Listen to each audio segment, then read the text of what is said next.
Os trabalhos, do Brasileirão nona rodada, que iniciaram ontem, com 3 jogos, o Ceará bateu a equipe do Sport, o Sport já bastante ameaçado, só 2 pontos somados até aqui, e agora, sob nova direção, com Antônio Oliveira, que o Sport até pelos melhores momentos que eu pude visualizar da partida, essa partida foi ontem, na Arena Castelão. O Ceará bateu por 2-0, gols do Mugni e do paraguaio, o Galeano. Decretaram o placar de 2-0, mas o Sport ensaiou, teve lampejos de alguma reação, principalmente em relação ao que teve, de fato, na rodada passada, quando o Sport foi simplesmente engolido pela Raposa por 4-0 na Ilha do Retiro. Acredito que o Sport agora deverá sim ensaiar uma possível reação no próximo confronto, que acredito tem tudo aí para ensaiar uma reação e precisa, com urgência, uma vez que o time vai permanecendo na lanterna com apenas 2 pontos somados. Meus amigos, em São Januário o Vasco é diferente. O desempenho do Vasco normalmente é diferente quando atua em São Januário, com a força do Caldeirão, com a força da sua torcida, apaixonada torcida do Vasco. E sob o comando de Fernando Diniz, o Vasco teve uma tarde e noite aí bastante inspirada, com muita imposição física, muita intensidade no jogo, possível dinizismo, e o Vasco empacou 3-0 para cima do Fortaleza, com gols marcados por 2 Pablo Verrete, e ainda teve a marcação do gol do Nuno. Aliás, um belíssimo gol, um chute de talvez improvável pegada, e o goleiro do Fortaleza nada pôde fazer. Essa bola foi no canto, difícil de fato, e o Vasco abriu os trabalhos de fato com esse gol do Nuno, para depois em seguida no segundo tempo Pablo Verrete anotar mais 2, fora ainda outros gols do Vasco, 2 gols que foram anulados pela arbitragem, mas de fato que houve sim a posição irregular. Coutinho, inclusive, até depois foi expulso, e ainda assim ele teria feito um gol, e esse gol foi irregular, foi anulado, foi invalidado.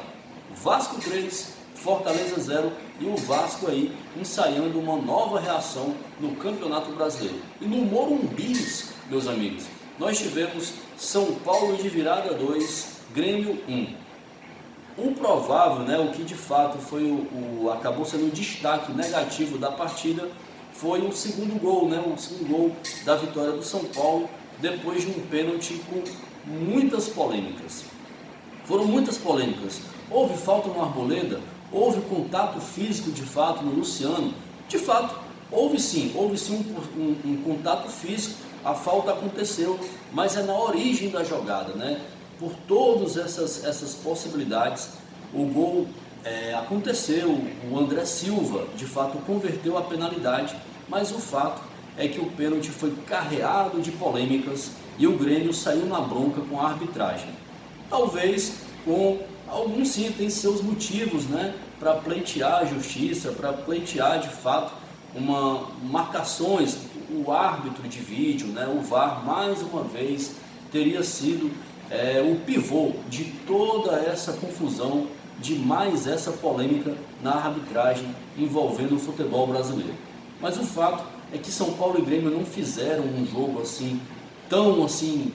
Claro que teve lances muito interessantes, houve sim um volume de jogo, houve o São Paulo tentando criar jogadas, o Grêmio em poucas oportunidades conseguiu chegar, mas quando chegou foi com muito perigo. Com muito perigo, e foi assim que o Grêmio abriu os trabalhos, com Aravena ainda no primeiro tempo, uma bobeada do Pablo Maia, que foi ensaiando talvez aí uma boa jogada do São Paulo, acabou se comprometendo, se perdeu todo na jogada, e o Grêmio ensaiou um contra-ataque muito rápido.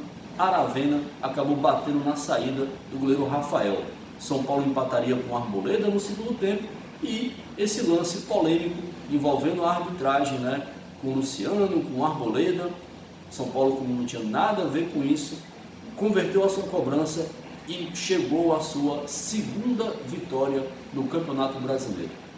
São Paulo 2 de virada, Grêmio 1 e o Grêmio agora na zona de rebaixamento do Brasileirão Série A 2025. Que terá, meus amigos, o complemento, né? O complemento da rodada com clássicos, né? Com clássicos nessa rodada. Nós vamos ter Corinthians e Santos na Neoquímica Arena daqui a pouco, a partir das 16 horas a bola vai rolar para Corinthians e Santos. Nós teremos Flamengo e Botafogo, né? Confronto aí de duas equipes que venceram, né, no meio de semana pela Copa Conmebol Libertadores, deram respostas mais positivas dentro de campo. Nós teremos ainda Bahia e Vitória, né, esse clássico na Bahia que promete sacudir Cruzeiro e Atlético, tá certo? E ainda teremos Internacional e Mirassol, Juventude e o Fluminense, fechando aí os trabalhos da rodada, né? Fechando os trabalhos da rodada Brasileirão Série A, rodada 9, que ainda teremos também Red Bull Bragantino recebendo o líder Palmeiras, né? Esse jogo que deverá iniciar a partir das 18h30. É isso, meus amigos, eu fico por aqui. Se você gostou, deixa aquele seu like. Até uma próxima oportunidade. Bons jogos a todos, né? A gente só espera que o futebol, né? O futebol prevaleça com grandes jogos na sequência aí dos trabalhos da 9ª rodada do Brasileirão Série A.